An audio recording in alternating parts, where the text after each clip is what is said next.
Salut les petits génies. Si pour certains l'espace n'a plus aucun secret, il est pourtant important de rappeler que de nombreuses scènes, que ce soit à la télé ou bien au cinéma, ont amené énormément de mythes concernant cet endroit. Voilà pourquoi aujourd'hui nous allons voir et analyser 4 grands mythes concernant l'espace. C'est parti.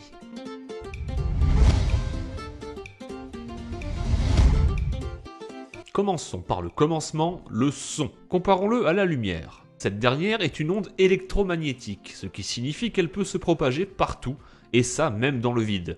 Le son, lui, est une onde mécanique, ce qui signifie qu'il se propage de proche en proche. L'onde sonore a donc besoin de matière afin de se propager dans le milieu dans lequel elle évolue. Ce milieu, ou cet environnement, pouvant être liquide, gazeux ou bien solide. Vous allez me dire, l'espace n'est pas vide, et c'est exact. Dans l'espace, la matière, ou plus exactement sa densité, est très faible. On la chiffre à environ une particule par centimètre cube, ce qui n'est pas du tout suffisant pour permettre à l'onde acoustique de se propager. C'est pour cela qu'il est impossible d'entendre le moindre son dans l'espace. À titre de comparaison, sur Terre, la densité en matière se chiffre à 10 puissance 20 particules par centimètre cube, soit près de 350 mètres par seconde dans l'air.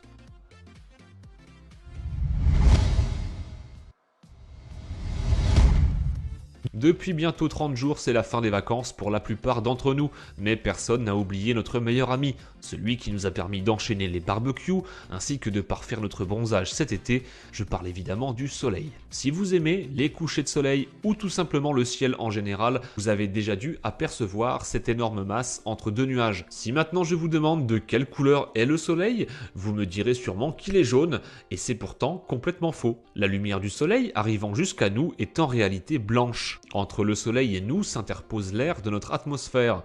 C'est cette couche protectrice qui permet au soleil de nous apparaître de couleur jaune. Quand ces rayons blancs traversent l'atmosphère, elle les absorbe et les transforme en rayons bleutés. Tout simplement car l'atmosphère absorbe beaucoup plus les longueurs d'onde proches du bleu. Il reste donc un mélange de jaune, d'orange et de rouge, ce qui donne cette teinte jaune, voire orangée, au soleil que nous connaissons. C'est d'ailleurs ce même phénomène qui, pour le ciel vu de la Terre, nous apparaît comme étant de couleur bleue. Cette couche protectrice nous protégeant est vitale puisqu'elle filtre les rayons du soleil, empêchant une grande partie des rayons X et ultraviolets de passer.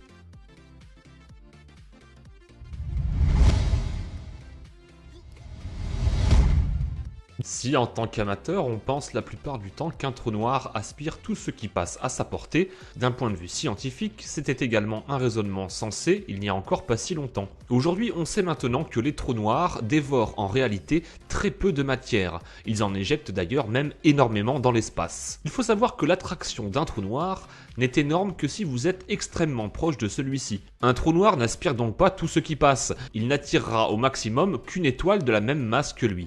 À titre d'exemple, si notre soleil se transformait en trou noir, contrairement à ce que vous pensez, nous ne serions pas tous aspirés. Bien au contraire, la Terre ainsi que toutes les autres planètes continueraient à tourner tout à fait normalement autour de ce soleil éteint. Cela s'explique par le fait que le soleil aurait toujours la même masse et serait donc toujours au même endroit. Vous le savez, j'aime toujours prévoir les pires scénarios possibles. Alors mettons que vous soyez en direction d'un trou noir sans aucun moyen de vous arrêter.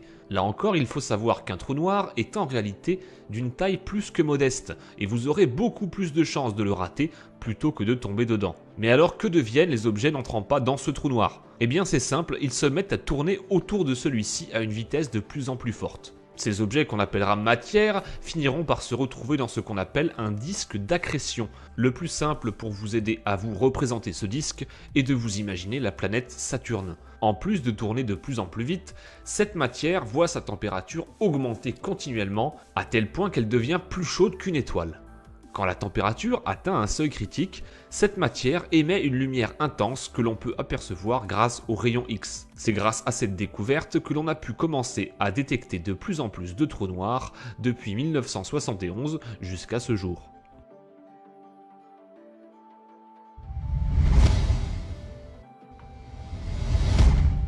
Vous en avez sûrement aperçu dans de nombreux films et séries, parfois comme de simples objets tombant du ciel ou bien à l'origine de scénarios fin du monde, je parle bien sûr des météorites. Dans la plupart des films et séries que vous connaissez, les météorites sont souvent présentés comme étant enflammés. On pourrait donc facilement croire qu'une fois tombé au sol, si l'envie vous prenait de ramasser une de ces météorites, vous pourriez gravement vous brûler. C'est pourtant totalement faux. Revenons à la source, il faut savoir que 99% des météorites qui tombent sur Terre proviennent d'astéroïdes. Ces astéroïdes ayant passé des milliers d'années dans l'espace, la température dans cet environnement varie énormément, dépassant souvent les 120 degrés. Mais majoritairement, il y fait froid et très froid. Difficile de mesurer la température exacte sans savoir d'où venait l'astéroïde, mais on peut facilement supposer qu'il y faisait entre moins 100 et moins 300 degrés. Autant dire qu'on est très loin de quelque chose de chaud. Cette idée reçue viendrait sûrement du fait que les météorites sont présentées comme étant en feu quand elles entrent dans l'atmosphère. Ceci s'explique par un frottement sur les particules la constituant, ce qui entraîne un violent échauffement et une émission de lumière, appelée météore ou encore étoile filante. Contrairement à ce qu'on pourrait croire, les météorites ne tombent que très rarement sur des humains, aucun décès n'a été recensé en 2015 et on dénombre un mort en 2016. Malgré tout, si elles n'ont pas de conséquences directes à l'impact, les météorites de taille plus importante peuvent en revanche changer l'environnement dans lequel elles atterrissent. En raison de l'énergie libérée lors de l'impact, les effets secondaires en résultant peuvent mener à des scénarios catastrophiques. On notera par exemple la réactivation de volcans endormis, la naissance d'incendies et voire même dans de très rares cas des tsunamis si la météorite termine sa course en pleine mer. Rappelons que c'est comme cela qu'on suppose que les dinosaures auraient disparu.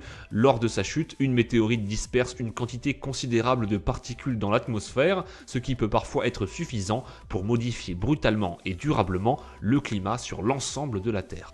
C'est maintenant la fin de cette vidéo, j'espère qu'elle vous aura plu. Si c'est le cas, n'hésitez pas à vous abonner et également à aller faire un tour sur la chaîne secondaire. Passez tous une très bonne soirée et à très bientôt.